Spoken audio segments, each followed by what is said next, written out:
dugal na la waa jox ko moom mu defal la. salaamaaleykum suñu mbokk internet yu Caaroy Info TV ñu ngi leen di nuyu di leen ziar waaye aussi di leen jox ku nekk seen wàccuwaay di leen dalal ak jàmm ci seen deuxième numéro bi nga xam ne nag moo di seen émission amul nëbboo ni ñu koy defee saa su ne chaque jour ak thème bi nga xam ne moom la ñuy waxtaanee tey nag ñu nar a waxtaanee li nga xam ne moo di employabilité ak li nga xam ne moo di entrepreneuriat ba tax na rek ñu daal di ci samp ab laaj di laaj rek lan moo nar a nekk avenir jeunes yi ci boobu le mbir ci noonu rek ñu daal di dalal ki nga xam ne moo di Ameth Gueye nekk juriste de formation waaye tamit nekk consultant entrepreneur nekk aussi président bu CDJ bu Pikine waaye tamit ñu ngi dalal ki nga xam ne moo di maman Fatou Diouf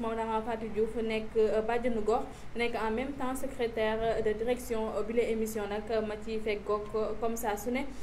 ki nga xam ne nag moo di Adja Diaw moom mi nga xam ne nag moo fi teewal waa Willy Sénégal ak ñi nga xam ne ñoo di waa H ci noonu rek mbokk internet yi képp koo xamante ni bëgg nga participer ci bile émission mun ngeen ñu woo ci 77 036 06 74 su ko defee rek ngeen mën a participer ci émission bi en live ci noonu rek may jaajëfal bu baax a baax ki nga xam ne moo di suñu sponsor leader mu di Mansour borom 3e mu nekk fii ci diwaanu Thiaroye di bay waaram bu baax a baax ci lu jëm ci wàllum menuiserie métallique ba tax na rek mbokk internet yi képp koo xamante ni da nga bëgg porte en fer wala sax en aluminium wala nga bëgg rek li nga xam ne moo di salon ak ay fauteuils yu mucc ayib mën nga seeti Mansour borom 3e mi ngi fii ci diwaanu Thiaroye yi boo wàccee rek ci fi nga xam ne moo di pont bi jano kësër yi waaye tamit mun ngeen ko woo ci 77 975 75 95 77 975 75 95 Mansour borom 3e mu daal leen di defaral lu mucc ayib ci noonu rek may daal di nuyuwaat bu baax a baax mbokk internet yi nga xam ne nag jamono ji ñu ngi ñuy suivre en live ci fi nga xam ne moo di suñu page Facebook thiaroyinfo.net ci noonu rek may daal di jox kàddu gi Adja Diaw mu daal di nuyoo mbokk internet yi Adja nuyu naa la. fay naa la Amina maa ngi lay nuyu di la ziar waaye di nuyu aussi fidèles auditeurs yi nga xam ne ko ñoom ñuy suivre à travers Thiaroye Info alxamis bu jot tey ñu dellusiwaat ak ñoom ci suñu émission amul nëbboo ak beneen thème ànd ceeg ay kàngam yu mag di dalal aussi suñu gan yi di leen wax dal leen ak jàmm ci suñu plateau bi. di ko jaajëfal bu baax a baax moom Adja Diaw dinañ dellusiwaat bu si kanamee tuuti ma daal di jox kàddu gi rek ki nga xam ne moom moo féetee ndeyjoor mu di maman Fatou Diop nekk bàjjenu gox nekk aussi secrétaire de direction maman nuyu naa la bàyyi la nga nuyoo mbokk internet yu Thiaroye Info TV. maa ngi lay fay maa fi gannaaw. ma la jaajëfalee ba pare di jaajëfal aussi Adja Diaw ak képp ku nekk Thiaroye Info may commencer par di jaale la umma musulmane ci décès wu ñaari xalifa yi fi jógee muy xalifa Laayeen yi ak xalifa bu Thiénaba ndax ñoom àdduna bi yëpp leen bokk gannaaw loolu di masawu ñëpp ci Covid bi fi nekk te ñaan suñu borom mu teg ñu allahuma amin maman di ko jaajëfal bu baax a baax may jox kàddu gi rek ki nga xam ne moom ma féetee càmmoñ mu di Ameth Gueye nekk juriste de formation waaye tamit nekk consultant entrepreneur waaye tamit nekk président bu CDJ bu Pikine Ameth nuyu naa la. maa ngi lay fay bu baax Amina di ziar di nuyu Adja mu nga bokk ak plateau bi. mais également di nuyu suñu maman Fatou di nuyu internautes yëpp yi nga xam ne ñu ñuy suivre donc à travers cette émission là ak toute l'équipe de Thiaroye TV. di ko jaajëfal bu baax a baax Ameth Gueye ñu ngi xaarane rek ki nga xam ne moo di suñu naataango El Bachir nekk animateur foofu si diwaanu Raay bi FM ci noonu rek amaana sax dina teew rek bu si kanamee tuuti balaa ñuy jeexal li nga xam ne moo di émission bi na ma leen ko doon waxee sànq ci li nga xam ne moo di njëlbeen bi tey nag ñu daal di waxtaanee li nga xam ne rek moo jëm ci wàllum employabilité ak li nga xam ne rek moo jëm ci wàllum xëyum ndaw ñi ana lan moo ci ëllëgu ndaw yi ci noonu rek ma daal di jox kàddu gi ki nga xam ni rek moo di Adja Diaw sax yow yaa fi teewal waa Willy Sénégal ak waa H tey bu ñu jëlee li nga xam ni moo di problème mu xëyu ndaw ñi lu jëm ci wàllum employabilité ak wàllum entrepreneuriat yéen tey ji seen programme lan ngeen mën a tëral rek ngir rek daal di jàppale ñi nga xam ne ñoo di ndaw yooyu. waaw merci Amina comme ni nga ko waxee tey H tëral programme Willy Sénégal di accompagner femmes yi di accompagner les jeunes aussi ci biir programme boobu ba tey mu tëral ci benn session de formation en entrepreneuriat fas yéene former 3000 jeunes mais ci biir 3000 jeunes yooyu il faut ñu xam nan ak naka lañ ciy demee moo waral tey ñu toog fii pour gën a mën a waxtaan mun ci apporter ay solution mais aussi ñu proposer ñu suñu kàngam yi ñu fi toogal nan lañu war a mën a tëralee programme boobu ak ci nan lañ ci mën a demee ci diir bu gàtt rek fii ak 1 mois lañ nar a commencé yooyu session de formation mu ëmb 3000 jeunes au niveau national mu nekk formation boo xamante ni dina am njëriñ bu baax a baax ci li nga xam ne moo di jeunes yi ma daal di rek jox kàddu gi ki nga xam ne moo di maman Fatou Diouf. Maman Fatou yow nga nekk bàjjenu gox yi am rôle bu am importance boo xamante ni ñu ngi koy joué ci li nga xam ne moo di askan bi tey jii bu ñu jëlee thème lu jëm ci wàllum employabilité ak wàllum entrepreneuriat ci li nga xam ne ñoo di ndaw ñi tey en tant que bàjjenu gox ci diwaan bi nga xam ni foofu nga féetee ana yan jéego ngeen ciy dox. waaw jéego ñu ci dox bari na ndax ku ne jeune ne ëllëgu dëkk te ku defar sa jeune am ëllëg bu baax bàjjenu gox mooy yaay rek suñu rôle mu ngi commencé ci éduquer ndax da ngay éduquer nit ki fexe inculquer ko ay valeurs intrinsèques mu mën a jël tànkam teg ko fa nga xam ne fii moo koy jëriñ fi nga xam ne fii moo koy jëriñ bokk na ci nga éduquer ko c'est-à-dire enseignement yóbbu ko école boo ko yóbbee école fexe mu am formation su amee formation là dina nekk en mesure d'être employé ndax dina fekk mu jàng ay techniques de métier wala ay techniques de comptabilité yoo xam ne dina ko permettre mu mën a def loo xam ne lii dina ci gis boppam hormis njàng moomu aussi di nga mën a def ci moom ay valeurs yoo xam ne dina gëm boppam ba dina mën a entreprendre te pour ngay entreprendre il faut mu am lu nekk ci yow benn leadership boo xam ne bii dafay nekk ci yow muy gëm-gëm koo xam ne dañ koy gëm entêté wu ci di ko poursuivre ba aboutir ci idée ba nga xam ne fa nga xam ne fa nga bëgg a egg ndax nit ki doo limité sa bopp da ngay bàyyi sa bopp natt fi sori gëm ko te jéem fa egg boo nee employabilité ba wax entreprise ndax pour ñu mën la employer il faudrait que nga am des qualités intrinsèques yoo xam ne yi mooy la nga jëlee ci école ba que ça soit ay valeurs yoo xam ay njàng moo xam ne njàngum ingénieur lay doon wala njàngum leneen dans le digital et autres wala loo xam ne nii aussi ay techniques de métier la yoo xam ne yaa ngi koy jëlee ca menuiserie ba ca koñ ba wala yaa ngi koy jëlee ca maçonnerie ba wala ci dem ànd ak nit ñi di liggéey loo xam ne ni këyit moo lay jox valeur ba muy diplôme nga yore ko ñu mën laa employer kon employabilité dafa ànd ak entrepreneuriat. D'accord. D'accord employabilité dafa ànd ak entrepreneuriat tey jii mu mel ni rek li nga xam ne moo di jafe-jafe bi moo di est-ce que jeunes yi nga xam ni ñoom la ñuy wutal yooyu les emplois dinañ am connaissance yi nga xam ni mooy waral en fait mooy tax en fait par exemple soo demee ci entreprise nga ni xëy na man domaine bii la comme ça man dama jàng journalisme est-ce que tey am nga ay compétences yoo xamante ni dina la mën a permettre nga def boobu le métier du journalisme. waaw pour nga mën a def métier du journalisme bi dama koy njëkkee ci ne nit ki da ngay am option. mais des fois compétence bi dafay des. compétence bi mooy que il faut nga gëm li nga def nga jàngi dem dans des écoles de formation choisir nga benn métier boobu nga opté nga forgé wu ci buñ ne comme par exemple da nga war a am bac yow nga yokk bac +5 su ko defee yow feneen foo mën a taxaw entrepreneur bi dina xam ne yow mii di nga ko jël donc yow yaay may valeur sa employabilité. daa koy may valeur suivant li ngay am background bi ngay am. D'accord waaw ci background boobu ci la entrepreneur bi di xam ne kii soxla naa ko. D'accord mu nekk loo xamante ni am na solo lool ci noonu rek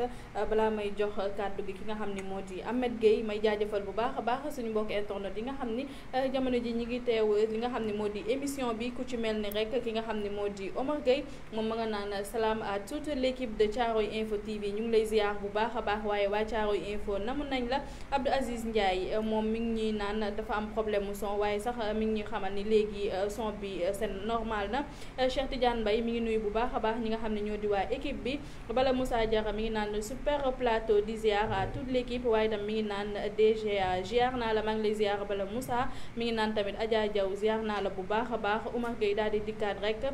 ci li nga xam ne nag moo di plateau bi waaye tamit émission bi Magnon Lay depuis Thiaroye mi ngi naan bravo à l'équipe de Thiaroye Info TV moom nijaay la ci man maa ngi koy jaajëfal bu baax a baax Ahmed Meng bi ngi naan monsieur Pape Maraba Seck Ndiaye di def ab kër rek xam naa moom tamit da koy nuyu bu baax a baax Ndeye Diop mi ngi naan bonsoir à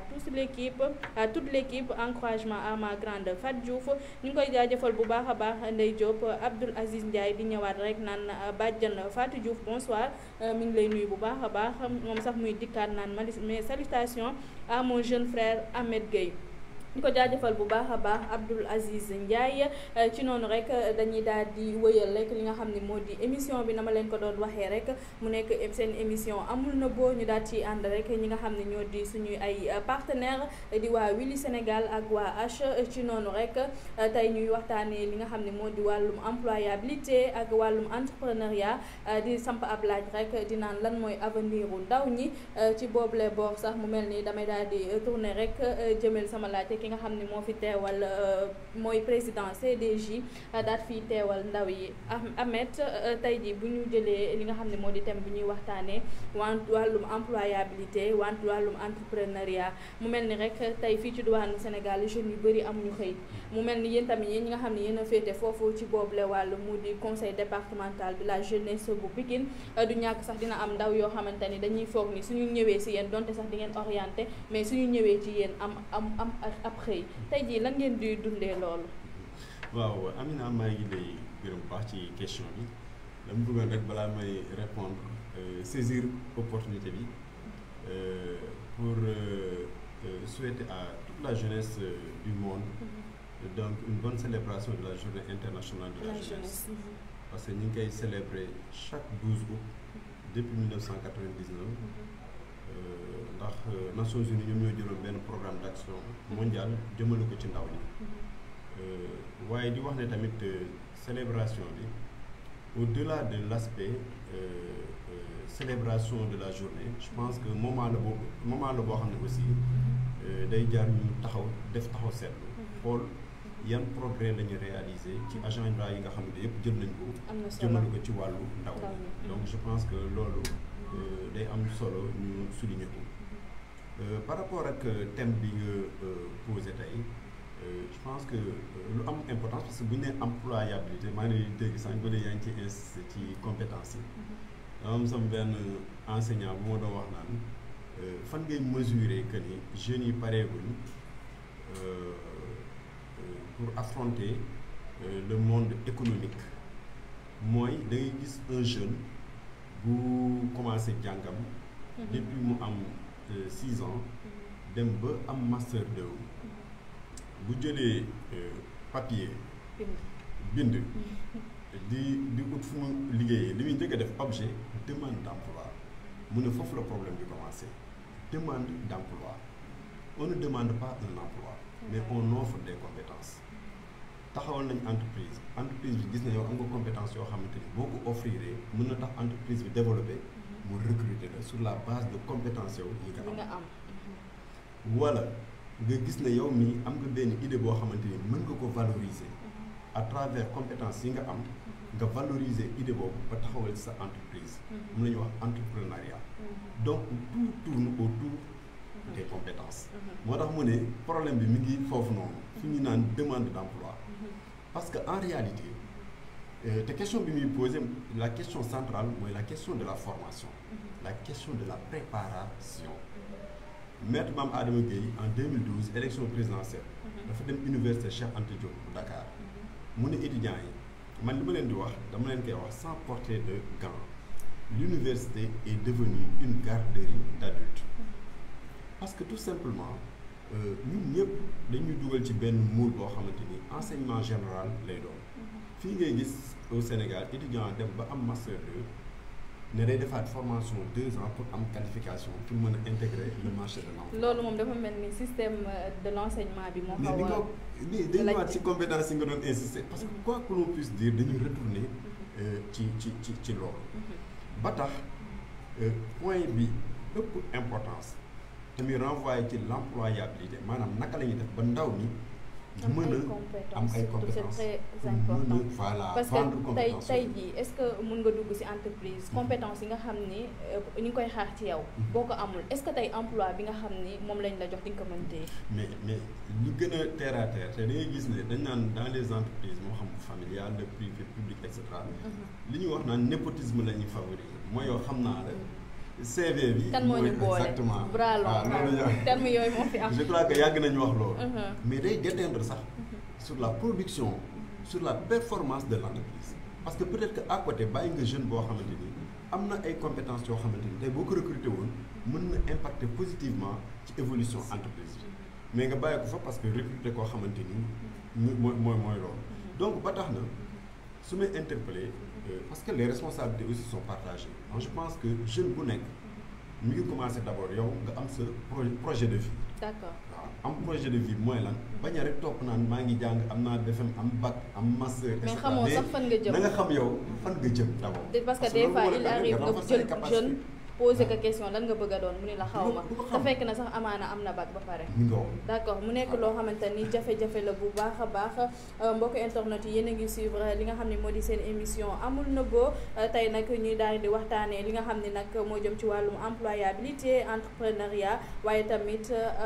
bëgg nga xam rek ana lan mooy avenir wala ëllëgu ndaw ñi ci boobu lee mbir ci noonu rek may daal di dikkaat rek ci beneen anam.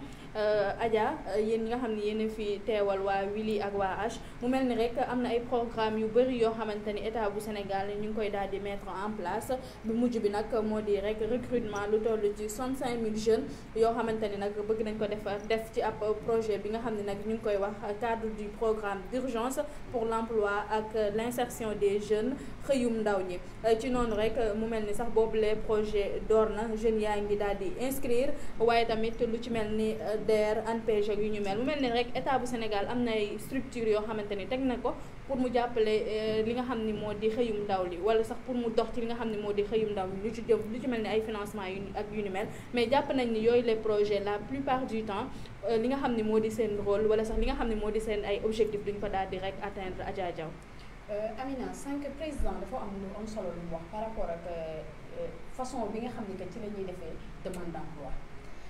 nee na la da ngay ñëw offrir sa service entreprise bi nga jëm si mais foofu tamit da bëggoon naa ko ci laaj question est-ce que ñoom ñi ngi xalaat par rapport ak loolu comment former les jeunes accompagner leen ak jox leen les bonnes informations que ni que en tant que jeune yow nekkul da nga war a ñëw rek def demande d'emploi objet demande d'emploi bind sa CV comme ni ñu ko tàmmee di defee toujours dem déposer ji di xaar. et aussi nan lañu war a defaat relance bu ñu déposé seen CV di xaar ak yooyu ma ñëw ci question bi nga wax gis nañ effort bi nga xam ne que état bi koy def actuellement ndax structure yi nga xam ne que ñi ngi ñëw di rejoindre tey au Sénégal di ñëw di appuyer ci programme yu mel noonu grâce effort bi nga xam ne que état bi ñu koy def mais dafa des ci wàllum financement bi avant de financer benn ndaw da nga ko war a accompagner par des formations professionnelles ñu ci bëri amuñu métier. bëgg a ñëw xëy rek jël financement dem def loo ci gis créer tey sa entreprise mu dee ci une semaine ñu ci bëri tey ba ci formalité yi comment formaliser leurs entreprises xamuñu ko ñu ci bëri dinañ dem créer seen entreprise tey def lépp lu leen war mais jour bu ñu gañee marché ci jour boobu la entreprise bi di tëj ndax xamuñu li ci biir bu ñu demee ba déclarer seen entreprise noonu lañu war a def pour TVA ak yooyu dañuy dem rek toog yàccaar. mais est-ce que yéen a ngi œuvrer ci boobu les domaines mu di wàllum accompagnement ci jeunesse bi. waa ci œuvrer boobu domaine moo waral bi ñu tegee programme bi mënoon nañu xëy rek dem sur le terrain organiser wu dem seeti ku ci mel ni président Ahmed Gueye ne ko dañoo bëgg def formation avec les jeunes en entrepreneuriat comme ni ko ñëpp di defee dem Kër Massar fekk fa Badiane Fatou Diouf proposer ko même chose dem mais tey dañu bëgg a apporter plus de changement. moo waral ñu ne nañ toog ñu waxtaan programme bii ñu bëgg a tëral au Sénégal c'est 3000 jeunes lañu ciblé ko mais ci biir 3000 jeunes yooyu nan lañ koy répartir dinañ dem au niveau des universités dinañ dem ci centre de formation yi mais aussi ñi nekk ci banlieue bi à la base ñi nga xam ne amuñu benn carte formation mosuñu jaar ci banc école ñooñu fan lañ leen war a classer ci loolu loolu question yëpp dañ koy posé est-ce que bu ñu defee lii est-ce que moo waral du ñu xëy rek teg programme bi ñëw dérouler commencé. dafa am benn processus dafa am boo leen war a processus bu ñuy jël moo waral tey ñu toog nii di ci waxtaan di càmbar nan lañ war a mën a gisee ak nan lañ mën a avancer ci programme boobu. d'accord mu nekk loo xamante ni am na solo lool ci noonu rek maman Fatou Diouf dégg nga li nga xam ne moom la Adja wax mu mel ni rek li nga xam ne moo di jeunes yi wàllum accompagnement dafa des bu baax a baax. waaw Adja li mu wax am na solo li Ameth Gueye wax aussi am na solo parce que man dama ci gis ci ñoom li ñuy wax ne que état ci boppam fi nekk dafa war a taxaw ni mu war a taxawee mooy dafa am lu ñuy wax l'adéquation de la formation emploi yow jeune bi da nga koy former ci li nga xam ne li ëllëg da nga ci mën a liggéey en quoi yow par exemple fi mu ne dañu dem ba formation bi dafa war a nekk une commande de l'entreprise su fekkee da nga bëgg xale bañ a taxawal xale bi mu ngi ci école boo xam ne bii dafay évoluer dans le bâtiment par exemple entreprise boo xam ne bii entreprise bu BTP la comme par exemple ku mel ne Fougerolles ak yooyu ci li ñuy wax la responsabilité sociétale de l'entreprise mu ciblé benn école di ko dimbali di ko jàppale ne ko ñii former leen ci cadre bii ñoo xam ne ay mélangeurs la ñuy doon di mën a xam tonnage ciment ak léeg-léeg bu ci jëm ak ñi nga xam ne xëy na ferrailleur la ñuy doon ak nangam ak nangam accompagner leen ci sens boobu su ko defee étudiant boobu su génnee du chômer du taxawaalu déjà da ngay xam ne yow la commande qu'avait effectué l'entreprise léegi xale bi su génnee il est employable nga mën ko daal di jël dugal ko fële tout bonnement. d'accord responsabilité yi état am na ci wàll communauté bi am na ci wàll. d'accord communauté bi am na ci wàll waaye tamit état bu Sénégal am na ci wàll ma daal di dikkaat ak yéen rek mbokk internet yi yéen a ngi suivre seen émission amul nëbboo tey nekk ñaareelu numéro bi ci li nga xam ne moom la ñuy waxtaanee sax mu jëm ci wàllum employabilité ak li nga xam ne moo di wàllum entrepreneuriat ñu bëgg a xam rek lan moo ci ëllëgu ndaw ñi fii ci diwaanu Sénégal ci noonu rek di fàttali rek képp koo xamante ni bëgg nga bokk ci li nga xam ne moo di émission bi mën nga woote ci 77 036 06 74 su ko defee rek nga mën a bokk ci waxtaan bi en live. Ameth Gueye sànq maa ngi koy wax Adja mu mel ni rek état bu Sénégal am na ay jéego yu am solo yoo xamante ni mi ngi koy teg lu ci mel ni wàllum DER ANPEJ ak yu ni mel mais dañuy jàpp ni rek yooyu la structure yi nga xam ne mi ngi koy teg pour mu accompagner ndaw ñi la plupart du temps duñu atteindre li nga xam ne moo di seen objectif la plupart du temps aussi dañ koy politiquer lan ngay wax ci loolu. waaw loolu li ma ci wax moom c'est simple c'est parce que dafa am préalable yoo xam ne respecté wu ko maanaam lu jiitu ñuy taxawal ay question financement ak yooyu noonu am na lu jiitu damay joxe benn exemple rek parce que suñu dëkk bi moom lu ne mën nga si jël exemple xam nga ñun boo xoolee ci histoire agriculture Sénégal gerte mosu ci woon bokk waaw tubaab yi ñoo dugal gerte si suñu agriculture mais tey bu ñu nee agriculture wala nawet baa ngi ñëw li ñuy njëkk a wax mooy jiw bi gerte bi bu paasee problème yi duñ ko jaayee kilo bee dañ koy jaayee lépp gerte bi la mais ñun suñu histoire agriculture culture vivrière la woon jur na ci ay dugub ay mboq ceeb et cetera c'est-à-dire que pour jox la rek benn exemple pour war na ni dafa mel ne dañuy takkal ay œillères mooy ñu ngay takkal fas nii pour bañ mu xool gauche droite di tiit mais di xool direction am rek souvent ñun suñu identité culturelle même ak ñun suñu ay besoins sans que maman wax na ko nee na booy former jeune bi c'est par rapport ak besoin bi ñu am nga koy former beneen exemple boo jëlee plan Sénégal émergent am na 27 projets yu ñu war a mettre en œuvre mais boo ko jëlee les projets d'envergure yëpp ñan ñoo koy mettre en œuvre bu dul chinois yi français yi la wala turquie yi wala ñeneen ak ñeneen cela veut dire que la question de la compétence day ñëwaat moo tax ma ne préalable mooy il faut que ñun mooy fi ñuy former ñun fi ñuy defaree mool xam nga brique boo koy defar da ngay defar bu adapté pour nga booy tabax bâtiment mu mën a jub mën a respecter les règles mooy école dañ ñuy former c'est-à-dire que il faut que ñu revoir ce système là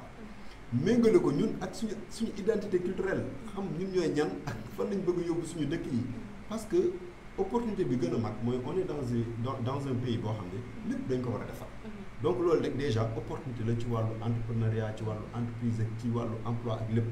donc il faut que loolu suñu état yi mën a jël temps revoir loolu sinon ay mesures d'urgence comme ni nga wax programme d'urgence voilà 65 000 emplois ay enseignants ak waaw c'est-à-dire que xam nga enseignant moom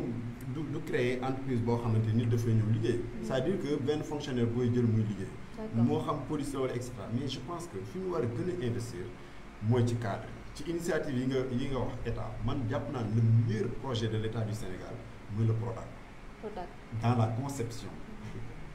conception. moom mooy meilleur projet. parce que jàpp naa ne ñun suñu dëkk bi ñu nekk dañu jàngal école loo xam ne jàpp naa ne loolu moom waaw c'est une bonne leçon mooy que les différents secteur primaire secteur secondaire ak secteur tertiaire bu njëkk ñi ngi doon inciter lu bëri ci secteur primaire bi secondaire moom musul demee ni mu war demee moom mooy la transformation l'industrialisation tertiaire bi gis nañ ni mu demee mais loolu yorul dëkk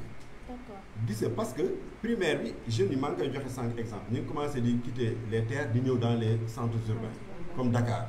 loolu de solution donc il faut que circuit boobu noonu li ñuy wax la chaîne de valeur ñu mën ko revoir ak ñun vraiment fi ñu bëgg a yóbbu vision bi ñu wax naan le Sénégal émergent vraiment ñu méngalu ko loolu fexe ba nga xamante ne nañ former des jeunes yi nga xamante ni dans la chaîne de valeur dinañ mën a positionner wu partout pour mën a vraiment créer de la valeur ajoutée. D'accord. benn exemple tey ndaamaraas bi ñuy kii bay fële Casamance moom la ñuy jël nu mu tëddi indien yi jël ko kii dem yóbbu ko transformer ko boo demee dans les plus grands hôtels vraiment graine bu baax bi moom lañ fay jaay ay prix yoo xamante ni bu ko sax imaginer ñun recette bi ñu indilaat ñu ko fii di ñu ko jaay donc foofu la ñu jaay ci kii pour dire que niveau bi fi mu toll moo tax ma ne y a des préalables. D'accord. Il ne faut pas que ñu bëgg a gëmloo jeunes yi que ne dañu leen di jox léegi 100 000 francs wala 1 million ñu taxawal entreprise pour régler le problème. Adja wax na ko ci benn forme mais man forme bi ma ko waxee DER directeur DER laa nee naa ko moment bi ngeen di woo jeunes yi ñëw di signer seen contrat de prêt même moment boobu la ñuy signer le bulletin de décès de leur entreprise. Parce que tout simplement am na préalable yu bëri yoo xamante ni da ngeen koy tëb d'accord mu nekk loo xamante ni am na solo lool damay dikkaat rek ci li nga xam ni moo jëm ci wàllum entrepreneuriat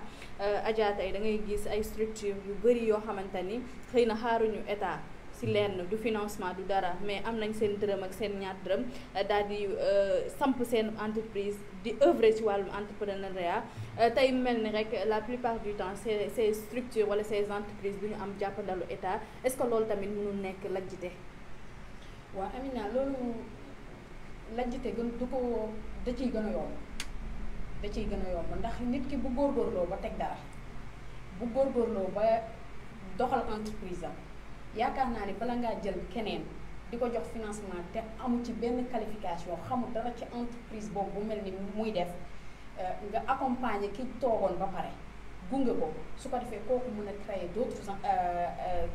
emplois créer yeneen ndaw former leen jàppale leen mooy gën a yomb que ñu tëb kooku bàyyi ko ba mu lajj war a xoolaat nu mu jógee boo jëlee exemple tey ci ñi nga xam ne que ñu ngi defar coco jinjeer bi ñu koy commencé fii Sénégal yaay baayam Diouf moo ci njëkkee mais bi ñu demee ba ñeneen ñi dugg ci dañuy lakk coco jinjeer bi produit bi ni mu waroon ñi ko bëgg waroon koo jënd sawaratuñ ci produit bi ndax dafa am beneen goût bu muy joxe léegi kooku nga xam ni que moom moo dem jàngi loolu ñëw di ci liggéey di ci suturlu ba créer ci ay emploi kooku bàyyi nañ ko fa jël keneen kooku tey mi ngi lakk produit bi léegi kooku yàq na marché bi léegi pour ñu am coco jinjeer bu baax day jóge à l'extérieur ñëw fii ñu koy jaayaat ñu di ko jënd. te prix bi day gën cher te prix bi dafay gën a cher ñun ñu accepté ko di ko jënd problème bi foofu du ñun mais suñu dirigeant yi la. état bi nga xam ne que ñun moo ñu jiital du ñu demal moom la ñoom ñoo mën a jàppale ñi nga xam ne que jot nañoo taxawal seeni activité bay dem ñu jàppale leen accompagner leen dooleel leen ñooñu mën a jël yeneen i ndaw ci seeni biir entreprise mais bu fekkee dooleeluñu leen jàppale ñu leen ñëwaat financé waat yeneen i ndaw tamit ci 6 mois rek lay durer ñu ne financé nañ accompagner nañ kii créé na entreprise bi du dem. D'accord. Donc si li ñu nekkoon rek la ñuy nekkaat pauvreté bi di gën a yokku solution du mës a am. D'accord. tey dans le cadre de Weli ci programme bi mu teg nii dafa am nu ñu ciy demee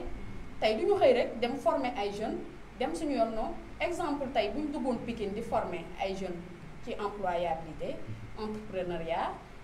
bu ñu paree groupe lay doon entreprise bi ñuy créer sous forme de GIE lay doon bu ñu paree financement yi dafa am fu mu war a jaar ñooñu tey dañu naan leen ci d'ici 2 ans bëgg nañu entreprise bi vous êtes 10 bëgg nañ leen jëlaat yeneen 10. d'accord mu nekk 20. d'accord mu am benn chaîne boo xam ne que ci continuité lay doon mais du nekk rek dañuy créer formé la jox la benn 200 000 ou benn 500 000 nga xam ne que mënul doxal dara nga dem d'accord tey mën naa la poser beneen question yaa ngi wax que ni Wily Sénégal dafay ñëw fekk ay jeunes daal leen former ci lu jëm ci wàllum entrepreneuriat tey su fekkee xëy na ay jeunes yoo xamante ni daal nañ samp seen entreprise ba pare tey Wily fan la leen di gunge ci li nga xam ne moo di seen programme. waaw ki nga xam ne dafa samp entreprise am ba pare kooku dañ koy doole kooku dañuy ñëw ñu mu wax ñu ay faiblesse am problème am fan la nekk ñu boole ko moom ak ñeneen ñoo xam ne ci même secteur bi la ñuy yëngu ñu xool nan lañ leen accompagner. d'accord mais toujours rek du ñu jël benn par benn tey ki nga xam ni que métallique lay def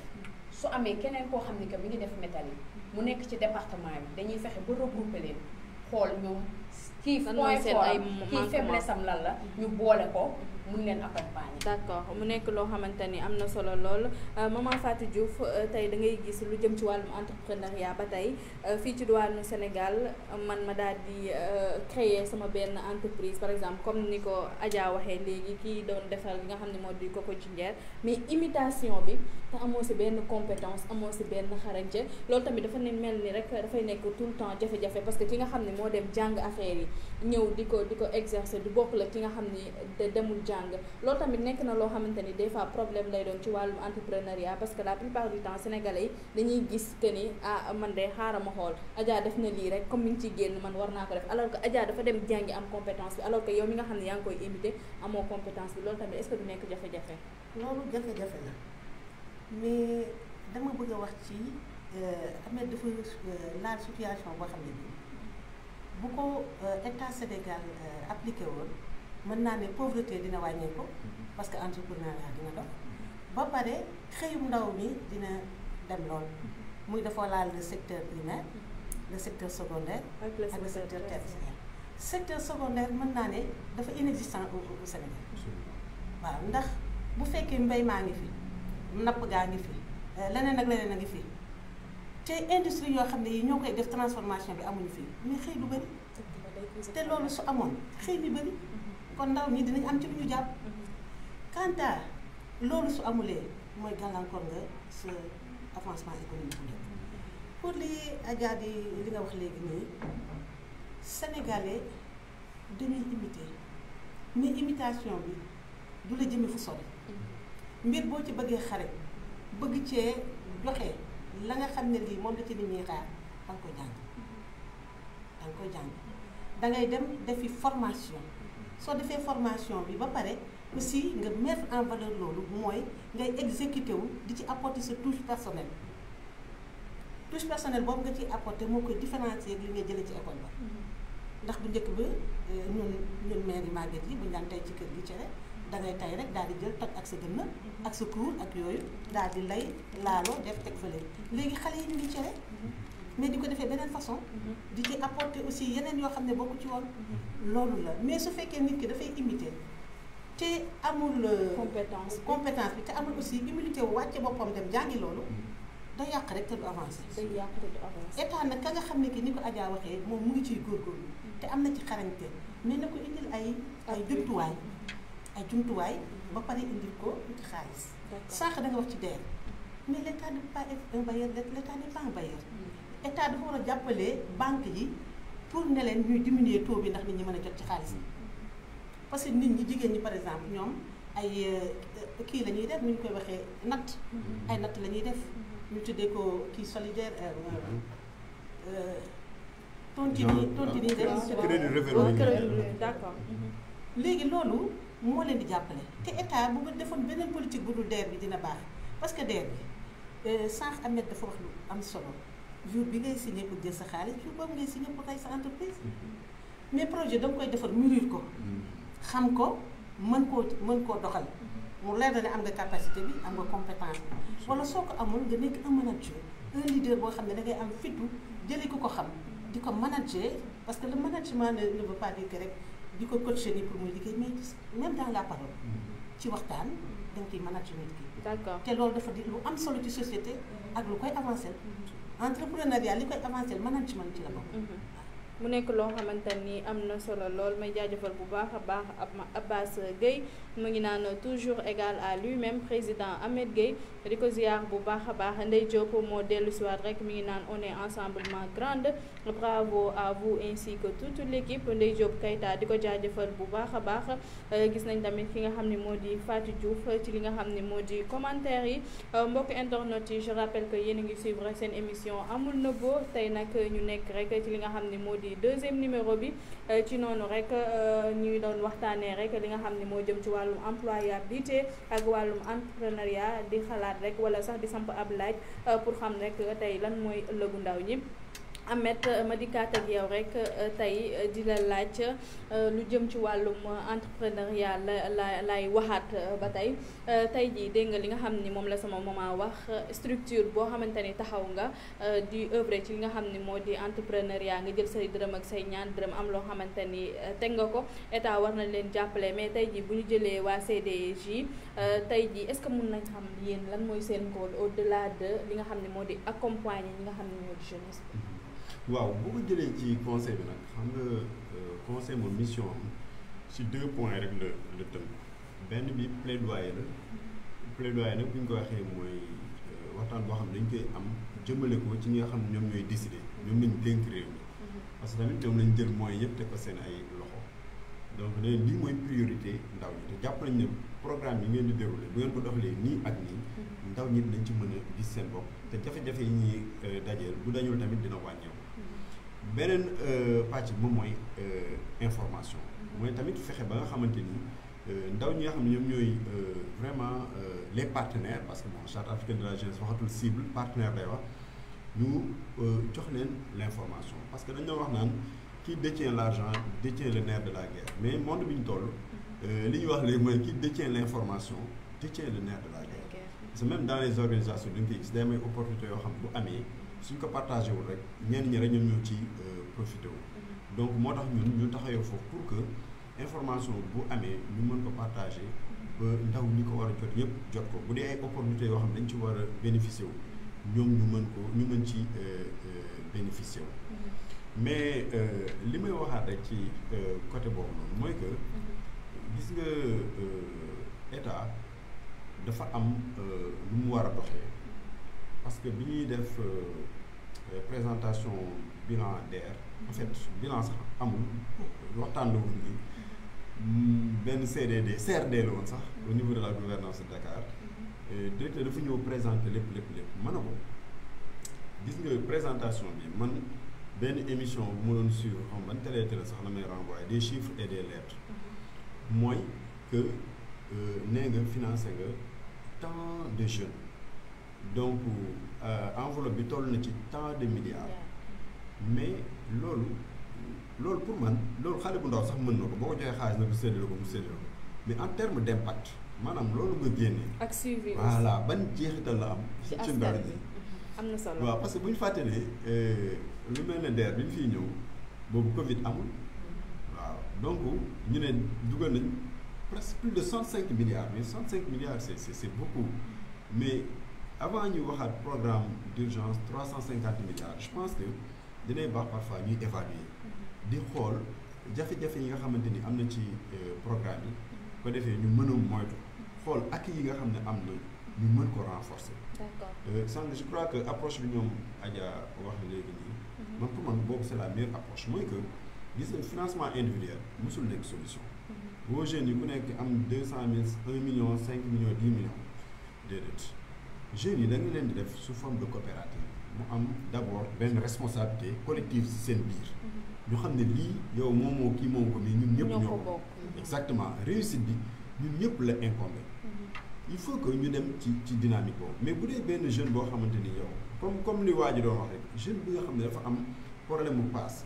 waxuma sax ay formation affaire yooyu mais boo xëy na ko 1 million yi nii dina ci lijjanti yenn pour ancien problème yi ba pare.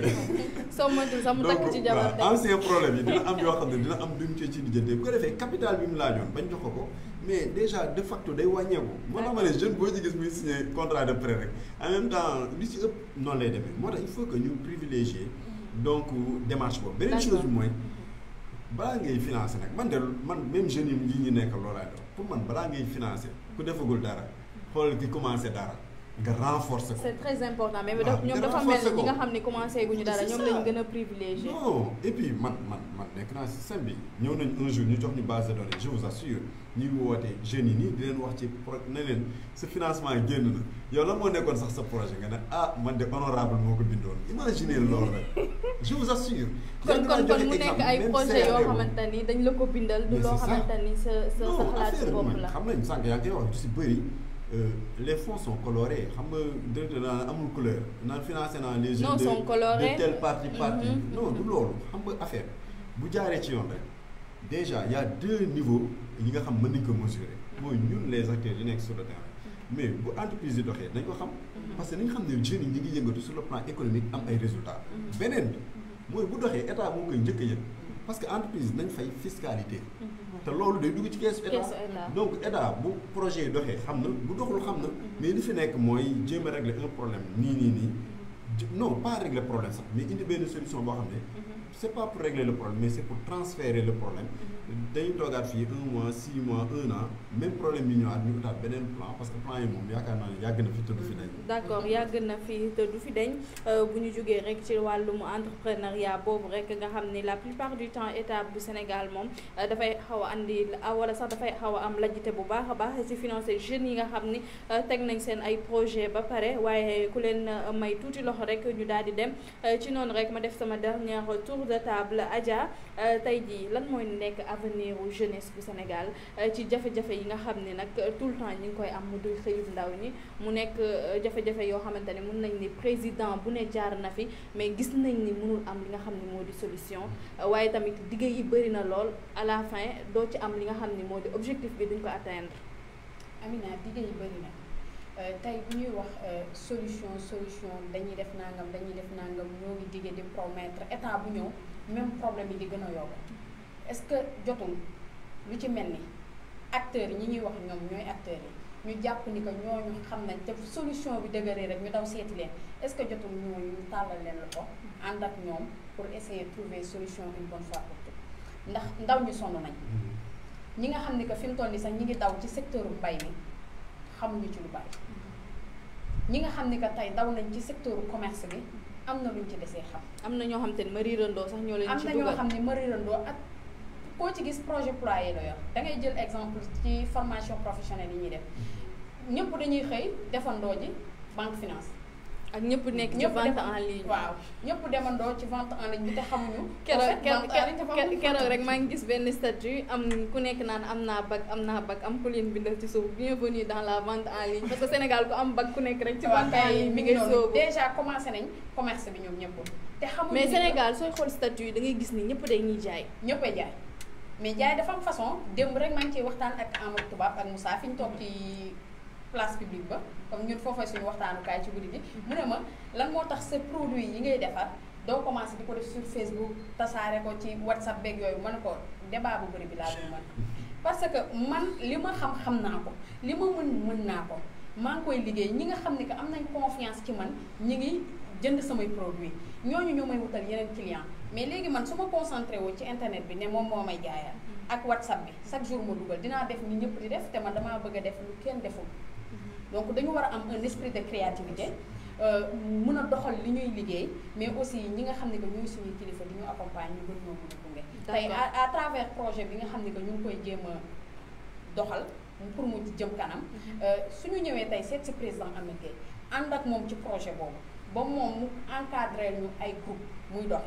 tey man su fekkee gis naa lu fa doxul man Adja dinaa mën jàkkaarloog moom ne ko mais président lii doxul ak lii. d'accord fii ak fii boobaa man amul lu may tee mën a wax ak moom. pareil que pour Badiane Fatou Diouf damay ñëw ne ko ah Kër Massar jeunes yi nga ciblé projet yi comme ni mu ko waxee sànq dangay woo jeune mu laaj la mu ne honorable moo bindoon sama projet xamatuma loolu mooy ci fan lañ ne. d'accord kon kooku xam amul idée de projet. mu mel ni rek jafe-jafe yi dafay gën di law maman ma def sama dernier tour de table tey rek li nga xam ne moo di ndaw ñi lan moo nekk seen ëllëg gis nañ ni xale yaa ngi jàng. ñi ngi am seen ay diplôme mais wàllum xëy nekk na jafe-jafe boo xamante ni amaana xëy na njiitu réew mi am na ay promesses yoo xamante ni def na ko mais point d'interrogation est-ce que mën na ko solutionner. mën na ko solutionner peut-être d'une part mais pas totalement parce que li ma la wax toujours état dafa ci am responsabilité communauté bi am ci responsabilité li ma la wax sànq l'adéquation formation emploi suñ ko doon def xëyu ndaw ñi dina baax ba pare dundal aussi le secteur secondaire l'industrialisation industrie de transformation yi bu amee xale yi am fu ñu dugg aussi nit ki nga formé ko ci li koy jëriñ loo xam ne su génnee notion d'employabilité bi day daal di taxaw day mën a valoriser na boppam ba ñu mën ko jël feneen keneen ki taxawit soxla ku mu jël muy entrepreneur bi dana ko mën a jëriñoo te état war a am lu muy bàyyi mooy comme DER bi jóge ci kaw wàcc ci suuf du sotti da ngay dem à la base mooy comme fa ñun fa ñuy roote ñun bàddinu gox yi nga xam la fa xew xam environnement boobu lu fay jëriñ nit ak loo xam ne bu ñu ko fa defee dina mën a ñoŋ ba mën a génne koom-koom boo xam ne dina mën a indi autonomisation wu nit ki surtout jigéen ñi entrepreneuriat féminin dañ ko war a suqali bu baax parce que jigéen c'est la première entreprise jigéen li mu ëmb dafa bëri te dafa rëy jigéen ci boppam bu ñu ko doolelee rek lépp sotti jigéen nga ca kër ga ma nga ca njàngam école ma nga ca lépp le leadership féminin dama yaakaar ne suñ ko prôné woon fexe ba li ñuy wax ci parité bi mu am jigéen ña bëri ci assemblée ba taxaw fa di waxal jigéen ñi parce que nit ki li ngay waxal sa bopp moo gën nañ lay waxal yow ndax yow yaa xam ne ngay dund lan la kon état nay jële ci suuf ñu jëm ci kaw mais di def comme lii DER bi daf jóge ci kaw wàcc ci suuf toujours gàllankoor rek lay indi toujours gàllankoor rek lay andi di ko jaajëfal bu baax a baax Ameth Gueye yow mi nga xam ne yow yaa fi teewal waa CDJ lan ngay wax ci li nga xam ne moo di avenir u ndaw ñi ci li nga xam ne moo di seen xëyum ndaw ñi mu nekk loo xamante ni jafe-jafe la en 30 secondes rek parce que li ñu cëralee ci waxtu bi très rapidement man de souvent damay jël groupement de famille di leen ériger en modèle parce que comme ni ko Badiane waxee léegi nii rek jigéen ñi moom je pense que ñoom rek entreprise lañu li tax ma koy wax mooy ñun souvent dañuy nekk dans les associations de développement donc lu ñu habitué wu sax sur les questions d'entrepreneuriat maanaam di jënd di jaay wala di teg benn initiative waaw dañuy nekk rek ay activités et cetera réunion li si ëpp nag jigéen ñi ñoom foo leen fekk bon nu ñu tegee ay initiative la c'est-à-dire loolu ay entrepreneuriat mooy nga commencé li ñu naan from zero to hero nga commencé zéro ba nekk ci kaw toll foo xamante ni vraiment mën nga taxawal sa yëfu bopp. D'accord. Mais par rapport ak état bi y a deux choses yi nga xamante ni il faut que ñu bàyyi ci xel. ci tënk rek. ci tënk xam nga jeunes yi deux modèles lañu am mooy ñu tukki bitim réew ñoo fi ñëw li ñuy wax réussite sociale tabax kër takk soxna yóbbu yaay màkk et cetera en général ñoom ñoo koy def. beneen catégorie beneen modèle bi mooy ñi jël ascenseur mooy politique. Donc il faut que dans les secteurs d'activité l'État di créer des modèles. Il faut que ñu am ay jeunes cultivateurs yuy tabax kër tamit di tax soxna yu baax yóbbu yaay màkk et cetera. bu ko defee jeunes yi comme dañuy kay mimétisme bi ñu doon wax sànq bu ko defee ñoom ñu mën a imiter foofu noonu parce que loolu c'est important. Beneen chose bi nag mooy que il faut que aussi que l'État comme ni ma ko waxoon sànq te loolu c'est important mooy la formation. Gis nga formation bi ñu ngi naan ñu ngi former nit ñi mais former guñ de parce que bu fekkente ne formation bii nii base bi ñu ko lal nii ba léegi si nañ ko lal. Donc je pense que ni toujours li ñu naan les mêmes causes produisent les mêmes effets. Même effets yooyu ñoom ñooy ñëwaat quoi. te je pense que fi ñu toll nii ci àdduna ni muy doxee. war nañ préparer waat jeunes yi bu baax a baax a baax. D'accord pour mën a contribuer positivement ci développement dëkk. D'accord en 5 secondes Adja lan ngay tàggatoo. waaw aussi di remercier président Ameth ak Badiane di wax ni que waxtaan bi gàtt na waaye am na solo ndax am na ku naan ma. thème bi da ngeen ko war a indiwaat jox assez de temps ñaar ñi ngeen invité pour ñu gën a mën a yaatal waxtaan bi ndax li ñu doon waxtaanee dafa am solo tey ci lii ñu dugg nii di ci waxtaan naam mën na apporter ay solution naam mën na ko ñàkk apporter mais gis naa ni que dina apporter plus de solution par rapport ak li fi ne te di dénk tamit suñu njiit yi ñuy jox ñi nga xam ne que ñoo ko moom te bàyyi di def beneen chemin bi sànq sama maman dafa ne nañ dellu ci assemblée ba mais pas seulement ci assemblée bi bientôt ci local yi lañ jëm jigéen ñi nañ dëggal seen bopp dem ci élection yi même bu ñu mën a suivre processus bi nu muy demee ba nga xam ni ëllëg mën nañ laaj askan bi seen baat mën a doxal ndax nag président wax na ko de nee na jigéen ñee doxal te d'accord naa ak man. d'accord macha allah mu nekk loo xamante ni am na solo lool Adja sampalal sa candidat ma dinaa la soutenir. am Sénégal di ko jaajëfal bu baax a baax moom Adja Diaw moom laa doon feggool sax ci li nga xam ne moo di émission amul nëbboo maman rek xanaa ma bàyyi la rek nga daal di tàggatoo maman Fatou Diouf ma bàyyi la nga daal di tàggatoo ak mbokki internet yi nga xam ne ñu ngi lay seetaan. waaw maa ngi leen di jaajëfal yéen waa Thiaroye Info di jaajëfal Adja di gërëm tamit sama doom yi ci plateau bi ndax wax yi am na solo ñun mag ñi bu ñu déggee xale yi di wax loo xam ne kii dañuy xam ne le devenir du Sénégal mu ngi ci dina mën a dal ci ay loxo yu baax dañuy kontaan parce que loolu rek lañ ci jublu ndax ñun fi mu ne suñu wàllu wéy na di dëggal aussi li Adja wax nag Adja jigéen ñi dañuy xeex dama wax en général moo tax ma ne ca assemblée di waxal suñu bopp mais jigéen ñi fépp la ñu war a dugg local yi dama ne nañu samp nekk ay maire laa wax man wax ma conseiller foo mu gën a kawee foofu ngay jàpp Assome Diatta moom man je ne suis pas politique certes mais lépp loo xam ne dafa am politique dama ci jàpp parce que gis nga politique day tax xale am engagement su fekkee xam ne li ko ci yóbbu su fekkee am na ay valeurs intrinsèques yoo xam ne dañ ko koy inculquer depuis sa propre famille bu ñu ko formé en politique da koy gën a dëgër kon nag président na jël jigéen ñi teg leen ci wetam na ko président Wade defee woon mu defewaat ko noonu mu nekk loo day gën a baax rek ci moom macha allah mu nekk loo xamante ni am na solo lool maman yow tamit ñu ngi lay xaare ni rek foofu ci diwaanu Kër Massar ci li nga xam ne rek moo di élection yi ñu dëgmal yow tamit dinaa la jàppale ci li nga xam ne moo di candidature yi tey moom góor ñi duñu am dara yow moom fi wax candidature su ko defee rek ma bàyyi la nga tàggatoo Ameth Gueye lan ngay tàggatoo mbokk internet di leen remercier suñu plateau bi nag dafa saf sàpp ak jigéen xam naa moo tax ñu lay xaw a kii je sais mais nag c'est bien di leen remercier mais aussi di féliciter initiative bi ak vraiment initiative yi nga xam ne Thiaroye Info TV mi ngi koy am di gërëm équipe yëpp di beral mention spéciale Adja moom c'est une militante déterminée vraiment sur des questions de développement ñun ñëpp xam nañ ko te taxawal na lu ko jëmmal donc sànq mi ngi koy wax mu nekk ci engagé wu donc di encourager waat jeunes yi di leen wax ne rek il ne faut jamais baisser les bras waaw mën na metti nii mais toujours waaw li ñu naan endurance moom boo ci nekkee rek di nga amee ji résultat mais di wax ne femmes yi man je les encourage ñun dañu ëpp jot rek am yéen bu ngeen bëggee dem marché di ba pare di liggéey di def yëpp ñun ñu toog fii nii rek ëpp leen jot fu ne ñu nekk fa di jël poste de responsabilité ñun tamit jot bi des fois vous avez les compétences d'accord ma koy jaajëfal bu baax a baax moom Ameth Gueye ci li nga xam ne rek moo di nangu gi nga xam ne macha allah wuy si nga ko ci li nga xam ne moo di suñu émission jaajëfal tamit bu baax a baax maman Fatou Diouf ci li nga xam ne rek moo di déplacement bi El Bachir tamit ñu ngi ko doon xaar rek waaye xam naa ni am na lu ko téye rek moo tax ñëwul amaana rek jeudi prochain incha allah dina teew ci suñu émission mbokk internet yi mu nekkoon seen émission amul nëbboo di jaajëfal bu baax a baax ki nga xam ne moo di Adja Diaw moom mi nga xam ne moom laa feggoo woon ci plateau bi jaajëfal bu baax a baax suñu ay partenaire mu di waa Willy Sénégal ak waa H waaye aussi jaajëfal bu baax a baax suñu sponsor leader mu di Mansour borom 3e nekk fii ci diwaanu Thiaroye di baax waaram bu baax a baax ci lu jëm ci wàllum entrepreneuriat ak ci nga xam ne moo jëm ci wàllum menuiserie métallique di jaajëfal bu baax a baax tamit mbokk internet yi nga xam ne ñu ngi doon suivre en live ci suñu page Facebook Thiaroye Info TV mbokk internet yi nii lañ koy defee saa su ne jaajëfal bu baax a baax ñi nga xam ne ñoo fare woon ci wàllum technique bi ku ci mel ne rek suñu rédacteur en chef Amadou Ñing jaajëfal bu baax a baax tamit ki nga xam ne mooy suñu DRH tey moom ci technique bi la daal di teew rek ak ki nga xam ne moo di Sadio Ndaw ci noonu rek mbokk internet yi di leen jox dig daje alxames ak jàmm incha allah ci beneen émission amul nëbboo jaa ngeen jëf